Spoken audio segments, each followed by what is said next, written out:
Well, hello and welcome to another one of my video sessions. My name's Brian and I hope you enjoy today's session, which is about making decisions. Now, we've all been in life where we have to make a decision, and that decision could be a simple decision or a difficult decision. And it depends on how we are to whether that decision is big, difficult or important or not. And everybody has to make a different decision. For example, should we stay in Europe or should we not? That's a big discussion that people are thinking about. Luckily, we're not the ones that have to actually make that decision, but the government of the country are having to make that decision and how they're going to do it. Now, that's obviously a big decision to make, and how do we do it? But I'm talking about our everyday lives. And I'm not talking about should I buy a coffee today or not, because that's not really not a big deal at the end of the day. It might be expensive, but it's not a decision. But what I'm talking about are decisions which we've all encountered, like, I've been offered a new job, should I take it? I'm thinking of buying a new car, should I get a brand new one or a second-hand one? Now, there's three things to a decision, and the answer is yes, I'm going to do it. No, I'm not. Or 3, sit on the fence. And procrastinate is what that is. So sometimes it is wise to just ponder it for a little bit of time if you're not sure, because you don't want to be going into a decision and then you'll regret that later. For example, quite often, if you're say, out and about, in the street, somebody may come up to you and go, hey, this is this charity event that we'd like you to join. It's only £25 a month. Come on, what are you waiting for? This is good. What are you going to do with £25? It's just one round of beers now down the pub. And in the end, you're chatting away and yeah, okay, I'll do it. And then straight as you walk away, my goodness, what did I sign up for £25 a month for? Or something like that. And by law, they have this 7-day cooling off period. But that's in place, really, for such a decision.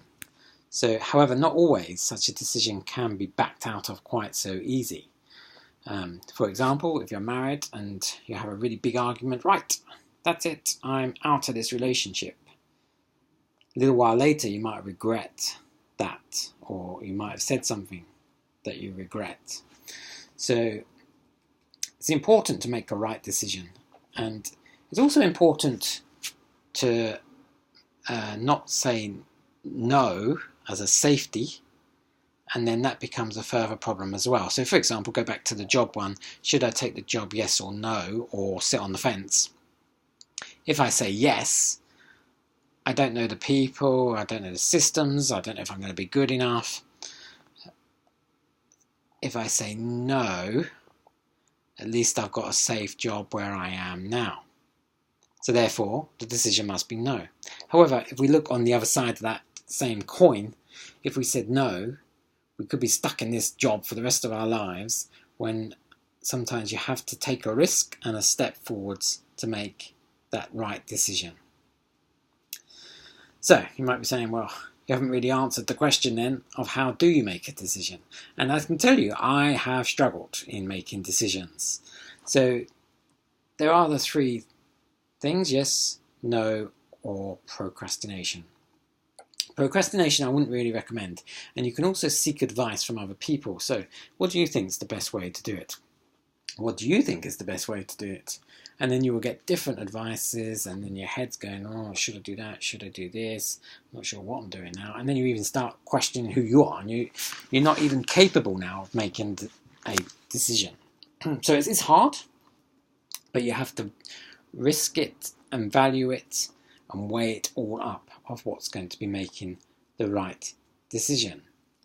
So it's not very easy, but you need to weigh up the cost of, if I say yes, what's the risks of this happening? So, for example, if I'm thinking of buying a brand new car, that'd be very nice. So that's the right move to get. But then my risks are, well, actually, it's going to be quite expensive to buy a brand new car. Have I got the money? If I'm going to do finance, can I afford to pay so much a month? And then how long am I hoping this car's going to last for? If you're going to be traveling lots of miles, the car might only have a short life because you're going to be burning it out. If I'm hoping that I will be not having to do so many miles in a year or two, then maybe the second-hand car would be a better option, and then you can buy a brand new car if that's what you want, once you're not having to flog that car into the ground. That kind of thing. Or you can procrastinate around for a bit and then you end up with some old banger of a car and not get what you want in the end. Also, you don't want to miss out on life. Life is always opening the door to many exciting and wonderful things. And sometimes we need to enjoy these moments. But again, we need to go back to the risk and calculation. So for example, as I'm recording this message here today, it's a Friday evening. And here I am sitting in this room talking to you, while some people like myself could be down the pub having a great time, knocking back loads of beers. But that's a choice of yes, no, or maybe. And if I'd said yes to that, then is that such a great thing? If you're going out for fun with your friends, then obviously that is. If I'm just going down because it's the end of the week and I'm feeling a bit tired and depressed and I want to get drunk, really, is that such a great decision? For one, it's costing a lot of money. 2, it's not good for your health. And 3, tomorrow I'm probably going to feel so rubbish that I wish I didn't do it. So you need to make the right decision for you at that time. Another one, in today's modern world, a lot of people get tattoos on their arms or wherever in their things. And quite a funny old thing. I'm not a great fan of tattoos myself, but they are very popular today. But that's obviously a decision that somebody has to make. Now, for me, if I was going to be getting one, I'd be thinking, do you want to get one because you've done something in your life and that's something that can stay with you forever? But I'm sure if I did get one, I'd get it, and with probably hours of getting it, or maybe a few days, I would regret having that. And I'd be looking at it, oh, I'm fed up with that now, or that means nothing to me now, or actually that was quite cool then, but now that's not so cool. So you need to make those right decisions again of what it means. And in fact, you could get some, like this t-shirt for example, if there's some badge on here and it looked really cool, this time next year it may not be so cool, but it's not a big deal, I can just throw it away. So that's where we're going with that. So how do we make this decision? That's the hard bit, isn't it? So it's yes, no. So we're going to value the risks, we're going to weigh it up.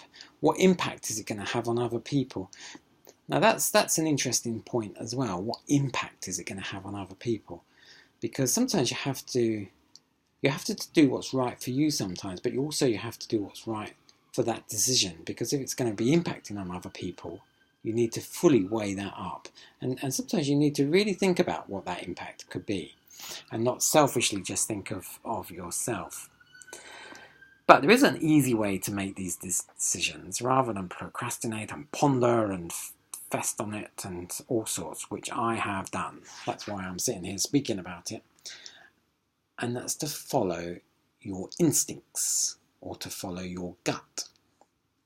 Now you really have to get in tune with yourself to be able to get that feeling. And if it feels right, so for example about the job, it's quite a good job, it's going to be paying a bit more money, but I just have this feeling that it's not right. And therefore maybe the right decision is just not to do it. Or, if you're not really happy in your current job, is to just, well, what is it that's making me feel like that? And actually the lady that interviewed me, she came across really awful. And the chairs everybody was sitting on was really awful. So maybe you could just arrange to say, well, I'd quite like to have another look around the office or something like that. And you could meet the lady who's going to be your boss, and she might really be some dragon of a lady. And you might make a couple of wisecracks while you're walking around the building and she doesn't find it funny at all. They might say, yeah, you're going to be sitting on that. It looks a bit of a broken chair, but you're going to be sitting in that corner by the bin and the photocopier. And then you might be thinking, well, this doesn't sound so good.